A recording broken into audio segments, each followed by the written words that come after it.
लेकिन फॉर्म की संख्या महज 5 सवा 5 लाख पर जाकर 5 लाख के आसपास जाकर सिमट गई है। तो वैसी परिस्थिति में नॉर्मलाइजेशन का या अलग-अलग जिलों में अलग-अलग पेपर कराने का कोई तुक नहीं बनता। नोटिस जब से वायरल हुई उसके बाद छात्रों की परेशानी और बढ़ गई। मुझे ऐसा लगता है कि आयोग को इसमें बड़ा दिल दिखाना चाहिए। ये बिहार के वो भविष्य हैं जो आगे चल के किसी जिले के डिप्टी कलेक्टर और डीएसपी बनेंगे, उन पदों पर आसीन होंगे। छात्र सब जा रहे हैं प्रदर्शन पे 6 तारीख से, उनको क्या कहेंगे आप? देखिए प्रदर्शन, देखिए छात्रों को, ये लोकतांत्रिक देश है, भारत का देश संविधान से चलता है और सभी लोगों को संवैधानिक दायरे में रहकर, कानूनी दायरे में रहकर प्रदर्शन करने की, आंदोलन करने की संविधान के द्वारा दी गई आजादी है। और अगर नोटिस ये बच्चे के 6 तारीख से पहले आ जाता है, जैसा आंदोलन बता रहे हैं बच्चे, तो उससे पहले जारी कर दीजिएगा तो ये 13 तारीख को इनकी परीक्षा है। मुझे लगता है कि आयोग को एक जिम्मेदार होने के नाते एक नोटिस जारी कर देना चाहिए। बीपीएससी नॉर्मलाइजेशन और परसेंटाइल का मुद्दा अभी गर्म है और छात्रों में काफी ज्यादा रोष है। और अभी इन्हीं मुद्दे पे बात करने के लिए हम पहुंचे हैं द अफसर्स अकेडमी, और हमारे साथ है बीपीएससी के ज्ञाता शशि शरण सर। हम इनसे जानेंगे कि ये मुद्दा क्या है और कितना फायदा है और कितना घाटे का है। सर,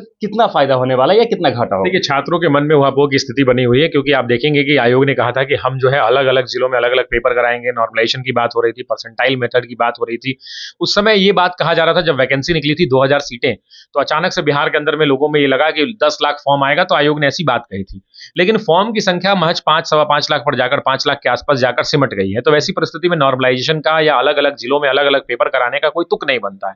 छात्र इसी बात से परेशान है। एक नोटिस वायरल हो रहा है जिसके अंदर में कहा जा रहा है कि brown box, yellow box, blue box. अब उस नोटिस में क्या सच्चाई है, क्या वो 3 सेट पेपर छप रहे? देखिए, क्योंकि होता क्या है ना कि पिछली बार भी जब हम लोग आयोग के साथ मीटिंग में गए थे तो चेयरमैन सर ने हमें कहा था कि बाहर स्टील का बक्सा पड़ा हुआ है, इसमें क्वेश्चन पेपर पड़े हुए हैं जो क्वेश्चन पेपर यूज नहीं हुए। तो आयोग क्या, उन्होंने जो पद्धति समझाई थी उस पद्धति में ये बताया था कि कोई भी एक परीक्षा करानी होती है तो हम 3 अलग अलग 3-4 पेपर तैयार करते हैं, हर पेपर की छपाई करते हैं, हर पेपर सेंटर पर भेजते हैं और एग्जाम वाले दिन सुबह सुबह उनको हम लोग फोन करके लॉटरी सिस्टम से बताते हैं कि ये वाला पेपर आज आपको यूज करना है। ये बात उन्होंने कही थी। अब जो चिट्ठी वायरल हो रही है उस चिट्ठी के अंदर में लिखा गया है कि अलग अलग जिलों के अंदर में वो 3 बक्से की बात कर रही है कि एक बक्सा जो स्टील का होगा जिसे ब्राउन कलर के लपेटा गया होगा, एक बक्सा होगा जो येलो कलर से होगा और एक ब्लू बक्सा से होगा।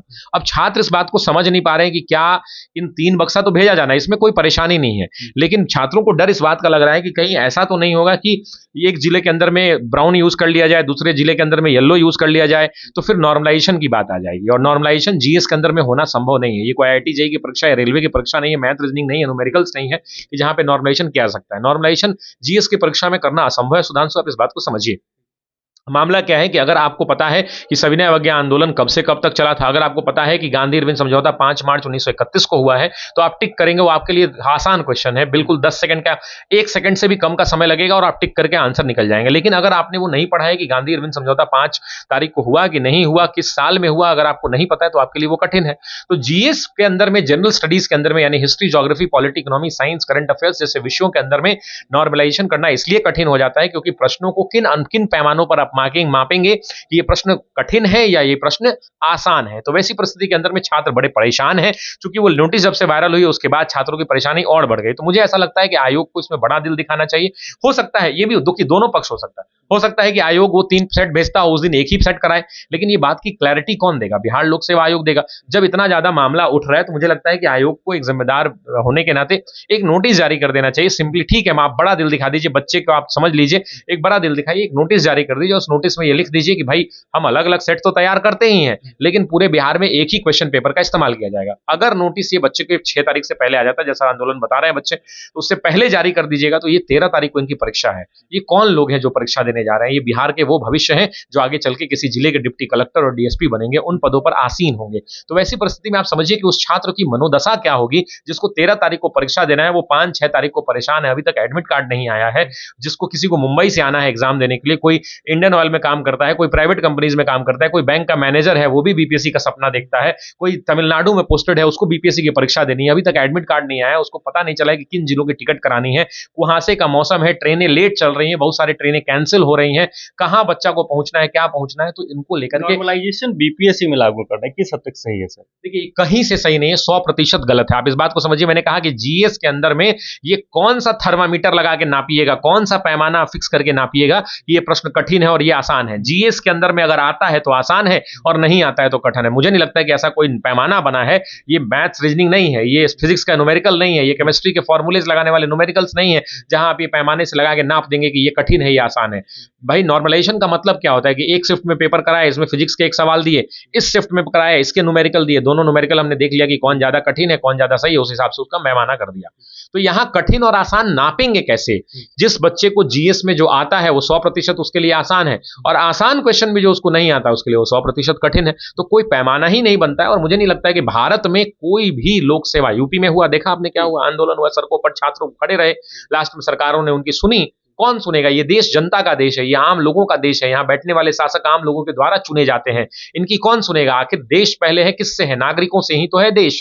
तो वैसी परिस्थिति के अंदर में बिहार लोक सेवा आयोग से बस निवेदन इतना ही है, मुझे लगता है बड़ा दिल दिखाइए, एक नोटिस जारी कर दीजिए कि भाई इतने दिन को हम आपका जो है हम आपको एडमिट कार्ड दे रहे हैं, और हम नॉर्मलाइजेशन नहीं, मतलब नॉर्मलाइजेशन नहीं करा रहे, पूरे बिहार में एक ही क्वेश्चन पेपर का इस्तेमाल किया जाएगा। बस यही 2 बात करनी है, मामला खत्म हो जाएगा। सर, छात्रों पे प्रेशर है काफी ज्यादा क्योंकि एग्जाम नजदीक है। भाई आप समझिए कि 13 तारीख को परीक्षा है, अभी तक कुछ उसको अता पता नहीं, अभी भी वह पोह की स्थिति में वो पढ़े, रिवीजन करे, क्या करे वो छात्र। सर, पेपर लीक का भी मामला लगातार आता रहा है सामने, और लोग कह रहे हैं कि अगर अलग अलग सेट में होंगे एग्जाम, नॉर्मलाइजेशन हो गया या परसेंटाइल का किया जाएगा, तो ये मामला और बढ़ सकता है। देखिए, पेपर लीक के लिए आयोग ने उस समय बताया भी था कि हमने बहुत पुख्ता तैयारी की है। पेपर लीक किसी भी परीक्षा का होता है तो दुर्भाग्यपूर्ण है और छात्रों के भविष्य के साथ खिलवाड़ है, और इसको 100% खारिज करना। मुझे लगता है कि दुनिया की अगर कोई कठिनतम सजा हो सकती है, भारत की कोई कठिनतम सजा हो सकती है, तो वो कठिनतम सजा उस व्यक्ति को देनी चाहिए जो इतने लाखों छात्रों के भविष्य के साथ खेलता है।